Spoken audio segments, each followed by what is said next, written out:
All our bank accounts have been frozen. We can do no campaign work. We cannot support our workers. We cannot support our candidates. Our leaders cannot fly from one part of the country to the other. Forget fly. They can't take a railway train.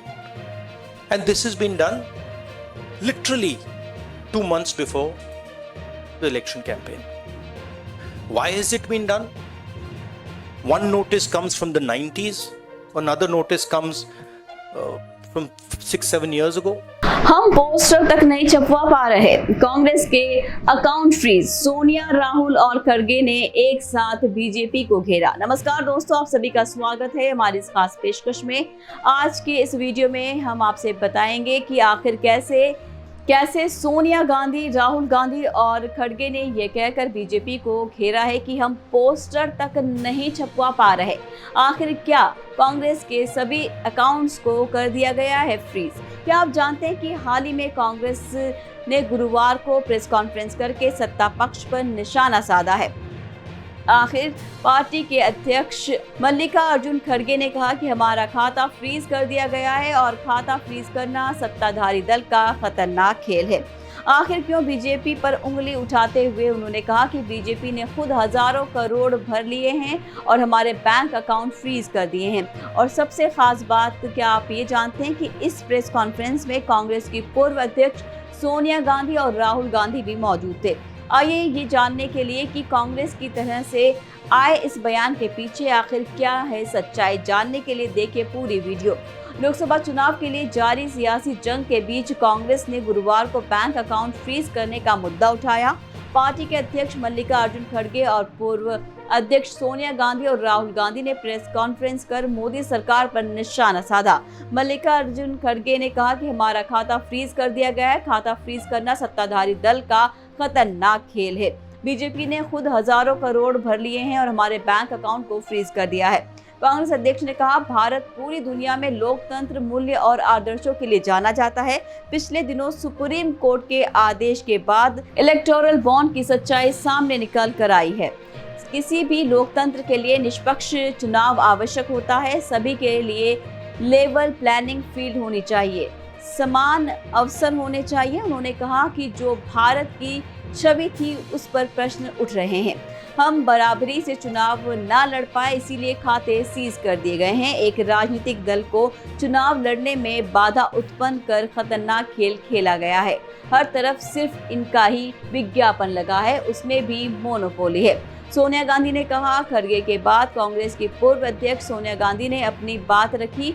उन्होंने कहा, जो मुद्दा हमने उठाया है वो बहुत अहम है। ये मुद्दा सिर्फ कांग्रेस के लिए नहीं बल्कि लोकतंत्र के लिए खतरनाक है। जनता के द्वारा दिए गए पैसे हमसे लूटा जा रहा है, ये अलोकतांत्रिक है। पूर्व केंद्रीय मंत्री और कांग्रेस नेता अजय माकन ने कहा, हम अपना प्रचार भी नहीं कर पा रहे हैं। 115 करोड़ इनकम टैक्स ने सरकार को ट्रांसफर करा है और ये कहाँ का लोकतंत्र है? अगर आप जनता हमें समर्थन नहीं देंगे तो न लोकतंत्र रहेगा, न हम और न आप। कोषाध्यक्ष अजय माकन ने कहा, बीजेपी ने हमारे खातों को फ्रीज करके उनसे जबरन 115 करोड़ रुपए निकालकर आम जनता द्वारा कांग्रेस पार्टी को दिए गए दान को लूटा है। बीजेपी सहित कोई भी राजनीतिक दल आयकर नहीं देता है, फिर भी कांग्रेस पार्टी 11 बैंक खातों को फ्रीज कर दिया गया है, क्योंकि उन्होंने कहा कि वित्त वर्ष 2017-18 के लिए एक नोटिस के लिए 4 बैंक ने हमारे 11 खातों में 210 करोड़ रुपए पर ग्रहणाधिकार अंकित किया गया था। कारण ये बताया गया कि 119 रुपए करोड़ की कुल प्राप्ति में 14.49 लाख नगद हमारे सांसदों द्वारा कांग्रेस पार्टी को दिए गए दान के रूप में प्राप्त हुए थे। ये नगद घटक कुल दान का केवल 0.07% है और सजा 106.106% थी।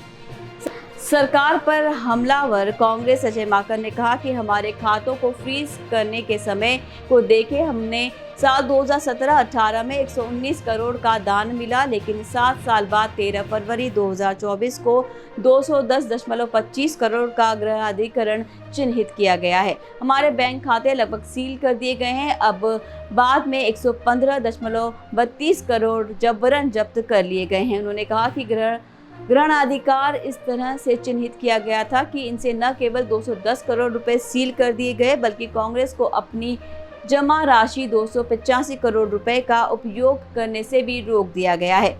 इसमें मुख्य विपक्षी दल के वित्त को लगभग पंगु बना दिया गया है। हमारे 11 खाते फ्रीज कर दिए गए हैं, वो भी चुनाव की घोषणा से सिर्फ 3 हफ्ते पहले। अजय माकन ने आगे कहा कि जैसे कि ये पर्याप्त नहीं था कि पिछले हफ्ते हमें वित्तीय वर्ष 1993-1994 के लिए आयकर विभाग से नया नोटिस मिला है, जब सीताराम केसरी कोषाध्यक्ष थे। हमें 31 साल के मूल्यांकन के बाद वित्तीय वर्ष 1993-1994 के लिए दंडात्मक शुल्क की गणना करने के लिए कहा जा रहा है। मोदी सरकार जानती है कि राजनीतिक दल आयकर के दायरे में नहीं आते हैं, देश में लोकतंत्र नहीं है, राहुल गांधी का कहना है। वहीं राहुल गांधी ने कहा है कि बैंक खातों को बिना हम कैसे चुनाव लड़ पाएंगे। आप सोचिए, आपके अकाउंट बंद हो जाएं, एटीएम बंद हो जाएं तो आप कैसे सरवाइव करेंगे। हम ना प्रचार कर सकते हैं, ना ट्रैवल कर सकते हैं, ना नेताओं को पैसा दे सकते हैं। राहुल गांधी ने आगे कहा कि चुनाव से 2 महीने पहले ये सब करना दिखाता है कि वो कांग्रेस को चुनाव ही नहीं लड़ने देना चाहते। 1 महीने पहले कांग्रेस के सारे अकाउंट फ्रीज कर दिए गए। कांग्रेस के साथ अन्याय हो रहा है। उन्होंने कहा कि इलेक्शन कमीशन ने चुप्पी साध दी है। हमें 20% लोग वोट करते हैं, सारी संवैधानिक संस्थाएं चुप हैं। कांग्रेस सांसद ने कहा कि 7 साल पहले 14 लाख का इशू था, आज 200 करोड़ वसूल रहे हैं, जबकि नियम के मुताबिक 10,000 रुपए तक की ही पेनल्टी लग सकती है। सीताराम केसरी के वक्त नोटिस दिए जा रहे थे, देश में लोकतंत्र है, ये सबसे बड़ा झूठ है। हमारे खाते फ्रीज नहीं किए गए, बल्कि लोकतंत्र को फ्रीज किया गया है। तो ये थी हमारी आज की विशेष रिपोर्ट। हमें उम्मीद है ये आपको पसंद आई होगी। ऐसी और अपडेट्स के लिए जुड़े रहिए एयर न्यूज़ के साथ। फिर मिलेंगे अगले वीडियो में। दीजिए विदा, नमस्कार।